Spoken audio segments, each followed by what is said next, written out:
What's up, guys? Welcome back to Storytime with Uncle John, where we pluck stories from Reddit and around the web that may or may not be of interest to you.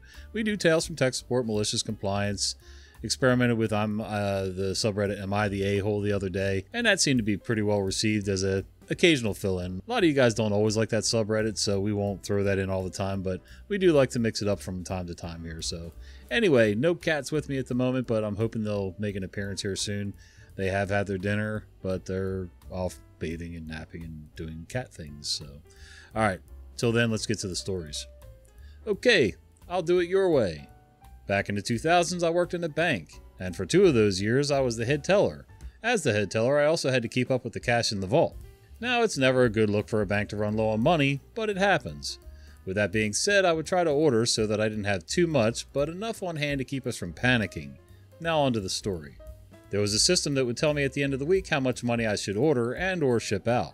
I'll be honest with you, I went with my gut on this because 1, I knew my house, and 2, I paid attention to what kind of week it was going to be, i.e. holiday weekend, heavy payday, etc. So my bosses came to me to tell me that I was ordering too much and ignoring what the system said. My response was, you can also see that I'm using whatever I'm ordering. I'm not just hoarding. So I was told, just do what the system says. Okay, bet. I gave my team the heads up. The next few weeks are going to suck. They're telling me that I'm ordering too much, so I'm going to do exactly what they told me to do. You can direct all the BS to me. If people get mad, don't worry about it. I'll take the heat. So for 3 weeks I did exactly as I was told, and what I thought was going to happen did. It got to the point where we're cashing large checks in 20s and barely able to do that.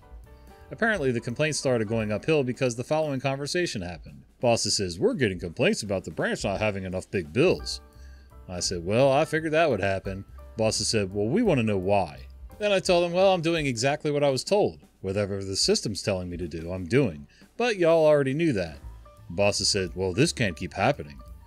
I said, well, it wasn't happening when I was ordering the way I needed to, so now you have a choice to make. Bosses then say, well, do what you need to do for now, until we figure this out. Yeah, right. I said, okay. I was pretty much left alone after that. As a side note, I actually reached out to that specific department to ask about a workaround so that I wouldn't have to keep having this conversation. The solution they gave was so simple, and I never had that issue again. Well, OP didn't say what that solution was, but okay, maybe the solution is just doing what the bosses said, I don't know. And then have them figure out on their own somehow that maybe what you were doing wasn't stupid after all? I don't know. I don't understand the point of having somebody to help run this system in the local branch. You know, they've been there long enough, they know how to accommodate for upcoming holidays, special weekends, whatever. And if it wasn't broke, why mess with it? How are they figuring that they have too much money? The accounting system is just merely a guide. It doesn't mean it's the end-all be-all to you placing your orders. There are 2 flies in this room that are driving me absolutely bonkers. I have no idea what to do about it. Unfortunately, we have some kids in this house who think that leaving the doors open is just the thing to do when it's hot outside, you're running AC, and there's flies everywhere. Fabulous. Casual dress day. I worked for a large religious base, not-for-profit for 5 years. Despite not praising God, I was too good at the job to be fired. The GM tried, but it was clear I had no career there, and that freed me from the fear of making a career-limiting choice. In their infinite wisdom and grace, they decided we could have casual dress day once a month, for a gold coin donation, which you had to make even if you didn't come in casual dress. For the first one, they made a huge deal about what a big deal this was. They announced the phones and internet access would be cut at midday, and we were all going to clean the office, so wear your comfiest clothes. Perfect. I turned up in fleecy pajamas, dressing gown, slippers, and hot water bottle, with a wool cover, tucked under my arm. HR swarmed me and I pointed out these were my comfiest clothes. One of my greatest achievements is having HR formally change the casual dress policy on the first day of its implementation to specifically exclude sleepwear. They formed an official fun committee. They tried to get me to join the fun committee and I flat out refused.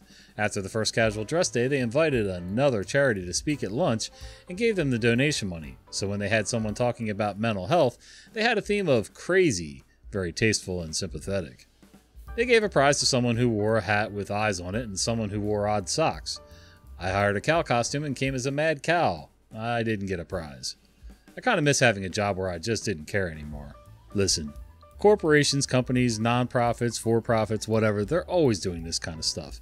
Banks do it, schools do it. Hell, when I worked for the Board of Education, we always had a casual dress day that required a donation. They did not, however, require a donation if I came in my regular attire, which, let's face it, I always like to push the envelope anyway, so I pretty much always dressed in really nice, darker pair of jeans, nice shoes, nice button-down shirt, clean, you know. I mean, I still had a beard, but it wasn't quite this wild. But anyway, but I pushed the envelope every day of the week, so basically I always made the donation because I was dressing casual according to the official handbook anyway. They used to try to yell at me for not wearing khakis or some other kind of more professional pants. But, you know, I said, well, until you're on the floor breaking up a fist fight between two girls who love pulling hair and beard hair and spitting at people, I'm not wearing my $70 or $80 chinos just to do that. I can wear a pair of Lees or dungarees or Wranglers or something that's going to hold up a little bit better, you know, bouncing off the floor and trying to, you know, wrestle people into submission. Speaking of wild beard hair and everything, I don't know if you noticed, but I finally chopped some off the sides and got rid of the mop up top and, you know, just did a basic cleanup. Now when I turn my head, it doesn't look like I got a sweater peeking out from under my t-shirt, so that's always good. Sure, everyone can come in. A friend of mine who we'll call Buddy said I could share this. Background. Buddy worked for a company that got on the hybrid/work from home train early. He got his job around 2012. These events take place around 2016. We live in New Jersey and his office was in New York City. His contract said that he had to be in 1 day a week, same day each week, and up to 5 days a month, so 1 additional day on top of his weekly day. If work brought him in more than that, he got paid his hourly billable rate for his commute and any extra hours. His commute was 1.5 to 2 hours each way, so that could quickly add up to hundreds or thousands of hours. Other than a couple full-time in-office folks, his co-workers had similar contracts, and had to be in 1 to 8 times a month, and some lived as far away as Boston or DC. They worked in a well-paid niche consulting field, so I guess this was worth it to everyone. On to the story. Buddy's company has a client who is very old school, and their point of contact is a jerk. On a video call, the client notices that some staff do not appear to be in the office, before blur was common, and demands that all the work done for their contract be done in an office. Rants about professionalism. Buddy's manager simply says, okay. Manager calls a meeting afterwards with Buddy's team. He knows they're upset, but asks them to prepare to come into the office daily for the next 4 to 6 weeks. Tells them to keep very careful track of receipts, costs, time, etc. And then asks them to trust him. For the people who live further away, he tells them he'll set up accommodations for them and their families if necessary. Because the company treats people well, everyone goes along with it with minor grumbling. About 5 weeks go by, everyone's coming in daily. Remember when I said that most people didn't come in? So yeah, not much space in the office. The company liked teleworking because it allowed them to have a New York City headquarters, but not much space. Everyone keeps careful track of commuting costs, etc., time, and is getting reimbursed for their travel time and everything they're owed. This includes some folks who had contracts that covered lodging if they had to come in more than a day or two in a row. Then one day the manager tells them they can go back to their regular schedule. Everyone notices jerk client is gone, but that the client company is still their client. Later on, Buddy finds out what happened. As per the terms of the contract, the client had to pay for all of that overage. Frustrating for the employees, but Buddy said no one was too mad knowing that it was temporary. Buddy's manager also knew that the same jerk point of contact had been a jerk. He had apparently gotten tired of being asked to sign contract modifications. Buddy said usually these were set at modifications over $1,000 or something, but this guy had thought these sign-offs were below him, and so set that threshold much higher, something like $100,000. Due to the wording of the contract, this was $100K per change, not total. So in the 5 weeks that everyone was coming in full-time, he had managed to cost his company a few $100,000. But since each individual employee was a single change, no one noticed until the next billing cycle. Jerk got called out by his own company, and they tried to contest the payment.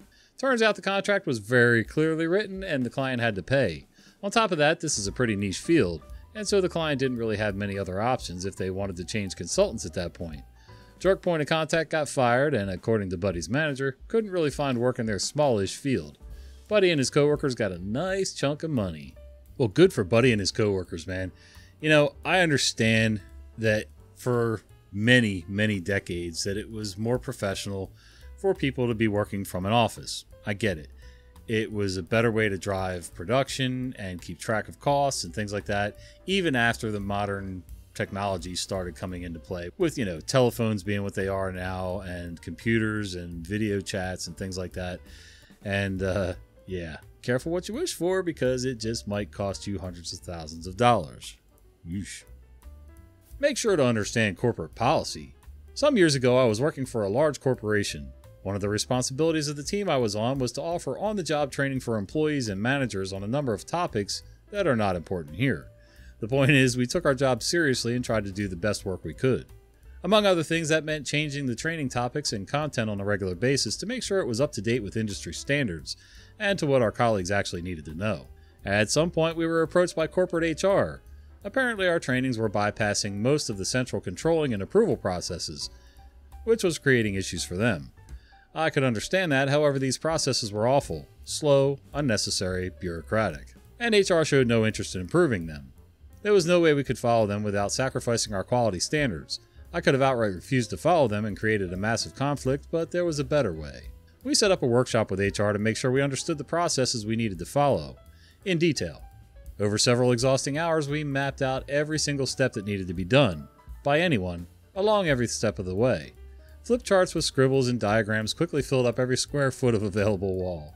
At the end of a long and exhausting afternoon for everyone involved, I pointed out that we now had a full picture of what needed to be done. Good work, everyone. But we still needed to align on next steps. How would we get there? It was at this point that the HR manager in the room asked whether we could postpone that topic for the follow-up workshop, as everyone seemed to be very tired. Of course we agreed. Funnily enough, that follow-up workshop never happened. Whenever the topic came up, everyone was quick to state how busy they were at the moment, and could we delay for a few more weeks? A year or two later, our training program had to end for an entirely unrelated reason, so it didn't matter anymore. So if you ever need to refuse to do something in corporate world, don't say you won't do it. Accept it, and make sure it slows to an excruciating crawl. I like it. I don't think I've ever run into anything quite like that. Where you basically overcomplicate it for them, just like they're trying to overcomplicate everything for you so that they get a taste of their own medicine. They may or may not understand the correlation, ever, but if you make it inconvenient enough for them, they'll just kind of bypass things and kind of let you go do your thing. I like it a lot. Tes Sales. Sure, I want to hear all about it. Around 2001, I was being bombarded by telesales people trying to sell me all kinds of things. Mainly financial sales, insurance, investments, sure things, etc. They were taking my time and begging me to talk through all the options with them. Anyway, I got so fed up with this that I paid for a premium phone number and got my listing changed with the directory services. The premium number paid me $1 per minute. After that, I would answer them and listen to their pitches, asking questions trying to make sure the calls lasted longer. I was a sure thing and interested after all. And then decline their product or service. I was making 30 to 45 pounds a call. Wow. One of them was from France about yacht finance. I made 250 pounds on that one. Holy cow. I wish, with the number of scam calls and telemarketers that I get calls from now, I wish if there was a way that I could make money by taking those calls and not give them some kind of weird information that would allow them to push a scam through, I would do that in a heartbeat. Sure. Tell me what you got, and then ask all kinds of leading questions to see, how long I could stretch it out. If I could make $30 to $40 an hour by just listening to some moron rant or try to scam me out of money, I'd take it. Oh yeah, I'd take that. A customer insisting that I explain the obvious. Years ago, I worked in a call center doing technical support, usually for dial-up internet providers. I'll never forget one lady who called in. I don't remember what her issue was, but I started walking through troubleshooting. I said, okay, please double click on my computer. Her, with my left mouse button or my right button? I said, with the left button. She says, okay. I say, okay, now if you could double click on the control panel, please. She says, with the left button or the right button?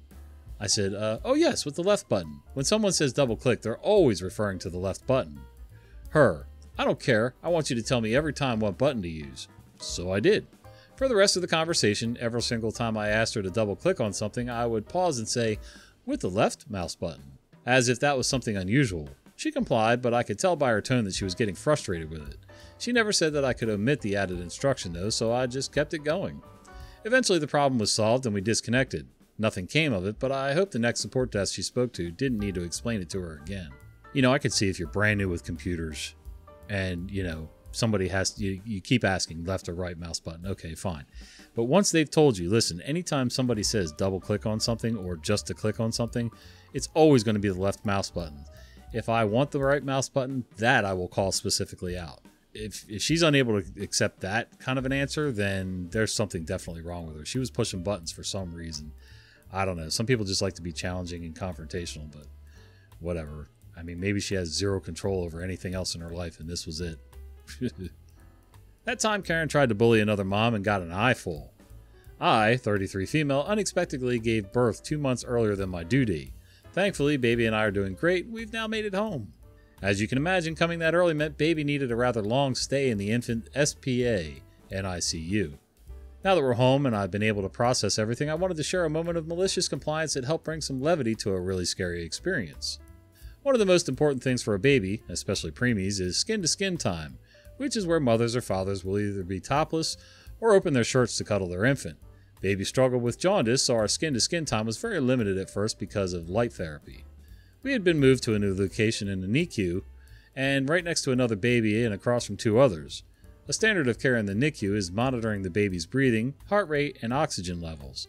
These monitors look like an old-school tube TV and are approximately 16 inches by 16 inches and can display babies in other areas as well if the nurses need.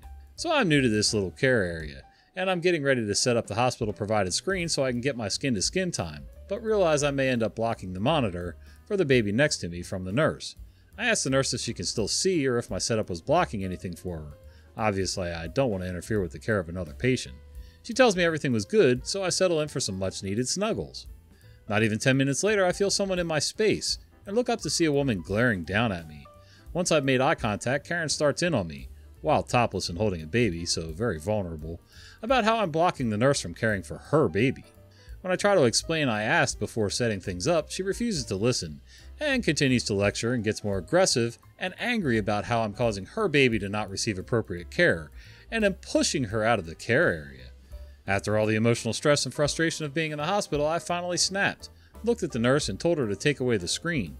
The nurse was horrified and started saying, "But your privacy?" To which I replied firmly, "It would seem my privacy and modesty don't matter as much as Karen's comfort. Get rid of the screen." This pissed off Karen even more as she realized she'd have to spend the next hour staring at my topless self. She got very annoyed and uncomfortable, especially when the doctor's managing rounds, and both got flustered and tried to insist I get a new screen.